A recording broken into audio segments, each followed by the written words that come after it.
Catholic Church, with the altar as it used to be. It's changing now because the Catholic religion is changing. But the Catholic Church has the altar with its back to the wall at the east end of the church.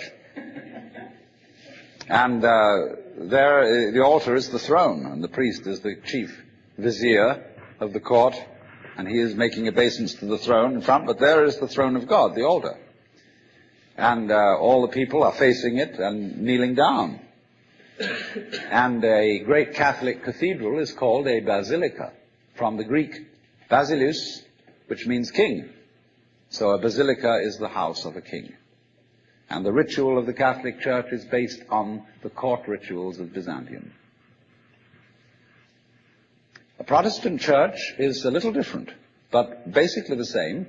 The furniture of a Protestant church is based on a judicial courthouse. The pulpit.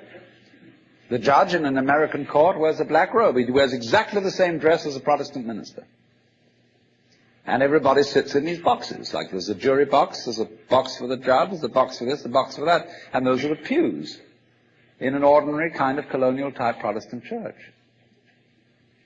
So both these kinds of churches, which have an autocratic view of the nature of the universe, decorate themselves, are architecturally constructed in accordance with political images of the universe.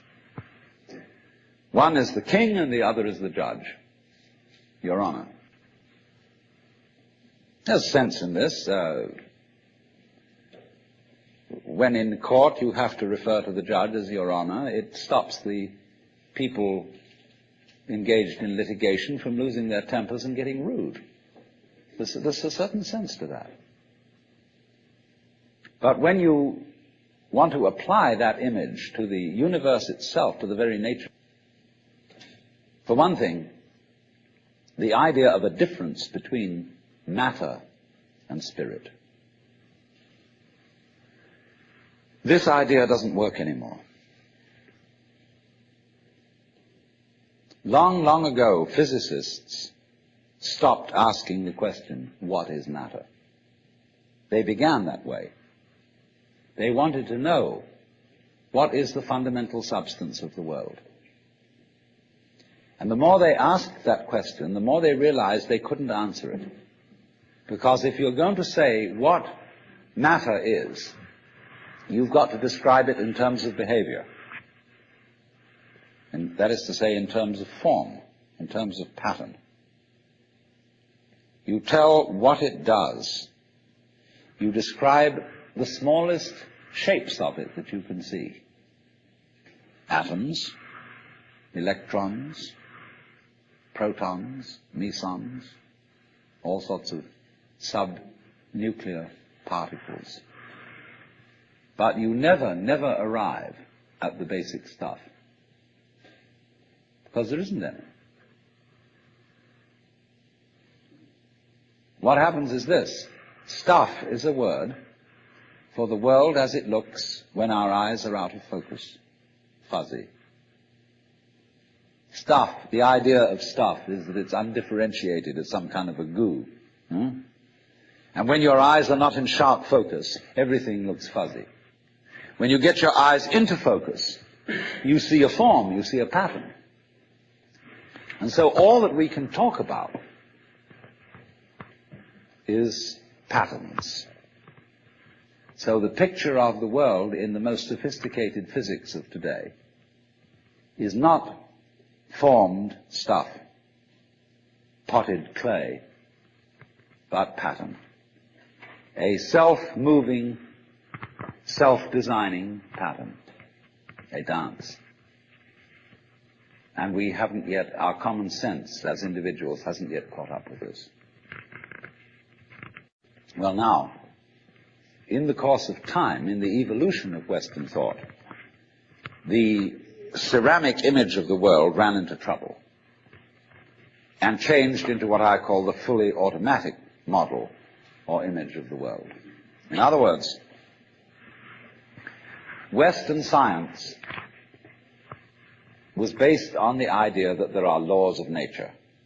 And it got that idea from Judaism and Christianity and Islam. That, in other words, the potter the maker of the world, in the beginning of things, laid down the laws. And the law of God, which is also the law of nature, is called the Logos. And in Christianity, the Logos is the second person of the Trinity, incarnate as Jesus Christ, who thereby is the perfect exemplar of the divine law.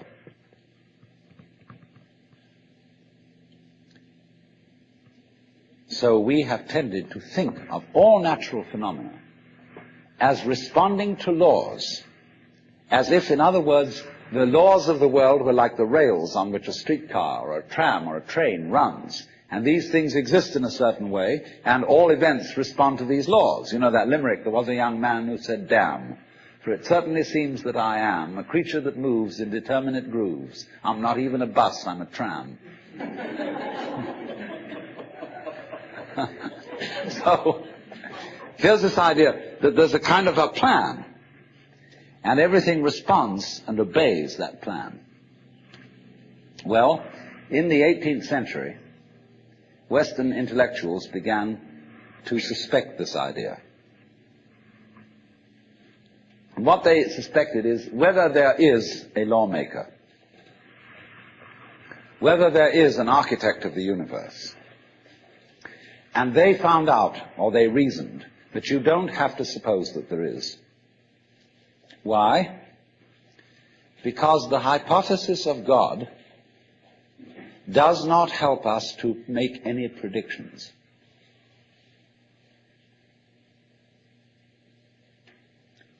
In other words, let's put it this way. If the business of science is to make predictions about what's going to happen, science is essentially prophecy. What's going to happen? By studying the behavior of the past and describing it carefully, we can make predictions about what's going to happen in the future. That's really the whole of science. And to do this, and to make successful predictions, you do not need God as a hypothesis, because it makes no difference to anything. If you say everything is controlled by God, everything is governed by God, that doesn't make any difference to your prediction of what's going to happen. And so what they did was simply drop that hypothesis. But they kept the hypothesis of law. Because if you can predict, if you can study the past and describe how things have behaved, and you've got some regularities in the behavior of the universe, you call that law. Although it may not be law in the ordinary sense of the word, it's simply regularity. And so what they did was they got rid of the lawmaker and kept the law.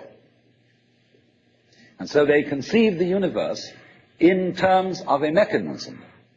Something, in other words, that is functioning according to regular, clock-like mechanical principles. Newton's whole image of the world is based on billiards.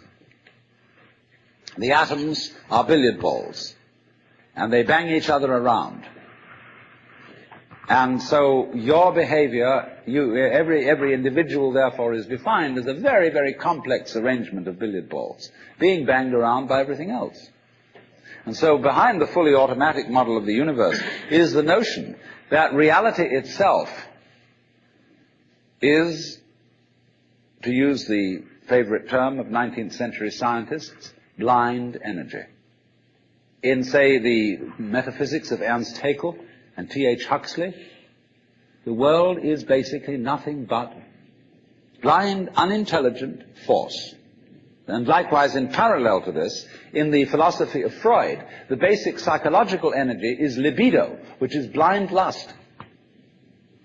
And it is only a fluke. It is only as a result of pure chances that, resulting from the exuberance of this energy, there are people with values, with reason, with languages, with cultures, and with love.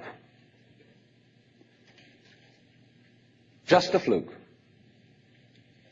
Like, 1,000 monkeys typing 1,000 typewriters for 1,000,000 years will eventually type the Encyclopedia Britannica.